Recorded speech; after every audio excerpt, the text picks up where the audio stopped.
Hey guys, Brian delivers you the goods here. I'm returning to you this afternoon time for one of the not new album review, but one of the next Judas Priest Marathon Studio album reviews that I didn't get around to doing the past day or two because I've been doing what I do every Friday, Thursday and Friday, review new albums, and now we have the fifth studio album I just got done listening to was Killing Machine, so the 1978-79 record.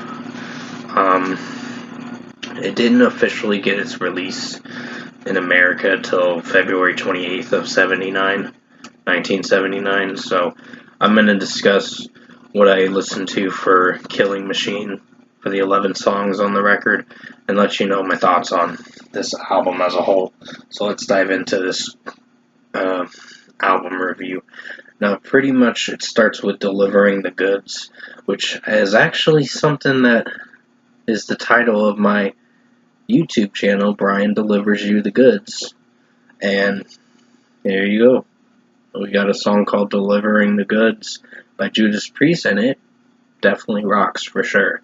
One of my favorite songs off this record. Definitely something I could use for an intro and outro for my channel. It's something I might keep in mind to do that in the distant future, like pretty soon. But we'll just see how that pans out. I have to get it all set up for that. But other than that, 5 out of 5 for Delivering the Goods. Rob Halford sounds pretty strong with his vocals from time to time, and the drum work and guitar work's pretty catchy, and so is the melody. Really dig it overall. Rock Forever was a strong track too. Really enjoyed this one too. Definitely is a great song. Another 5 out of 5 for this one. Really enjoyed how Rob Halford's singing this, and just overall the drum and guitar work is pretty strong in this, so 5 out of 5. Evening Star is a melodic rock, hard rock kind of song, but it definitely is a good song. It rocks for sure. I really enjoyed Rob Halford singing in this one, and execution-wise, this track did very well, so 5 out of 5.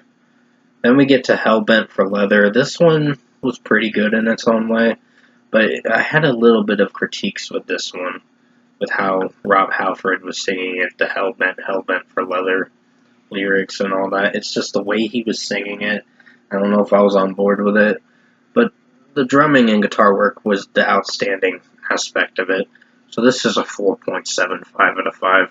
Take on the World is a solid track. It's going to get a 4.75 out of 5. It did pretty well, but it just mainstream a little bit too much. And not terrible, but it's more of a mainstream rock kind of song that I don't know if I can get on board with, but it sounds alright with the chanting vocals, so it's fine. 4.75 out of 5. Burning Up is a pretty good song in its own way. It is sexualized of a song with the lyrics, but still does great with Rob Halford singing it. But execution-wise, this track didn't really strike me as great, but it's pretty good for how it sounds, so 4.75 out of 5 for this one. The Green Monolithy with the two-pronged crown Fleetwood Mac cover. I think this was a pretty good track for how it sounded. I breezed through it pretty quick, but honestly, it sounded pretty strong, and Judas Priest did good on this cover track by Fleetwood Mac. They did made a really good track for this one.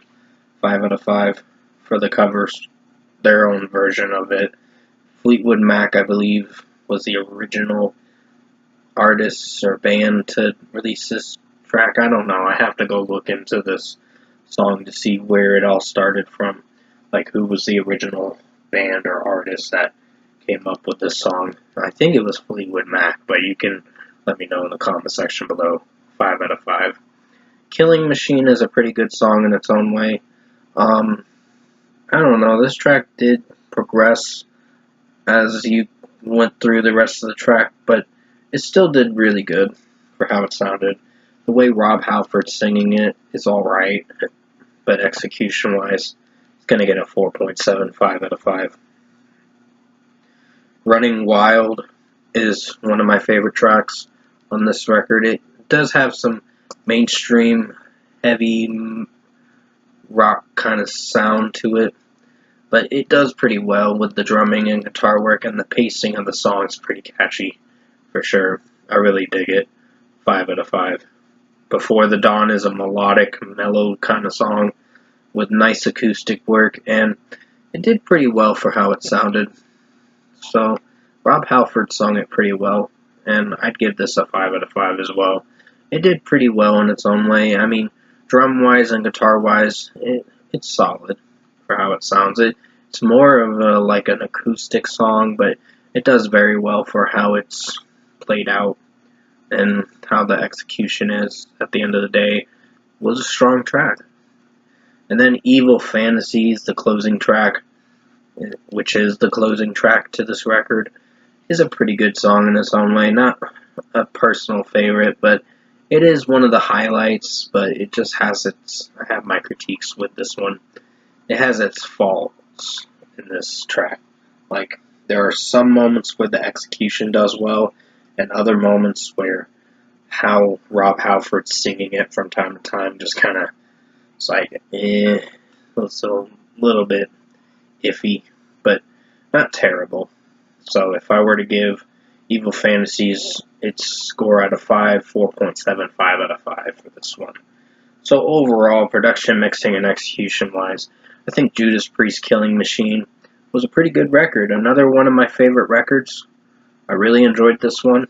Can't wait to listen to British Steel next, because that's my next review, and that's going to be on May 20th. So I'm trying to get some of these done as quick as I can, but I'll probably get to Screaming for Vengeance by May 22nd.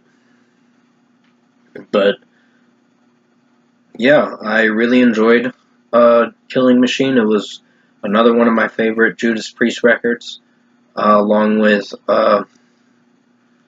what's that record? Sad Wings of Destiny, I think. Or Sin After Sin, yeah. Sin After Sin and Killing Machine are my favorite records so far, along with Invincible Shield.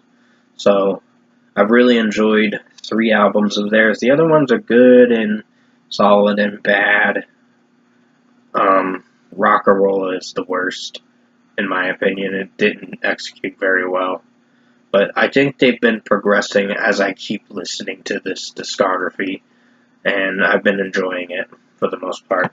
It's a pretty interesting discography. I mean, it starts off blues rock kind of stuff, and then it progresses into the hard rock kind of scene later on in like the 70s, 80s kind of stuff. So it did pretty well for how this album sounded overall. If I were to give it a score, I'm giving it a strong 8.5 out of 10. It's a pretty good record, definitely rocks for sure. I recommend this album if you have not listened to it by Judas Priest, Killing Machine. It is definitely worth listening to. I do some classic album reviews just to have some variety for my channel. That way I know what I'm going to be getting into. If it's a classic album or a newer record, then I'll do either or. So I try to expand my horizons with music. Even if it's classic rock kind of stuff and classic metal, I will definitely check it out. Any kind of genre, as long as it doesn't suck, obviously. But not every genre, not classical music. That's one I can't really get on board with, or some of the country stuff. It just depends. It's iffy, but you get the gist. So, 8.5 out of 10 for Killing Machine by Judas Priest. Hope you enjoyed this album review. This afternoon I got somewhere I gotta go pretty shortly, but I wanted to return to you for this album review. The next one is British Steel on May 20th, so definitely be on the lookout for that. And as always, I will see you in my next review.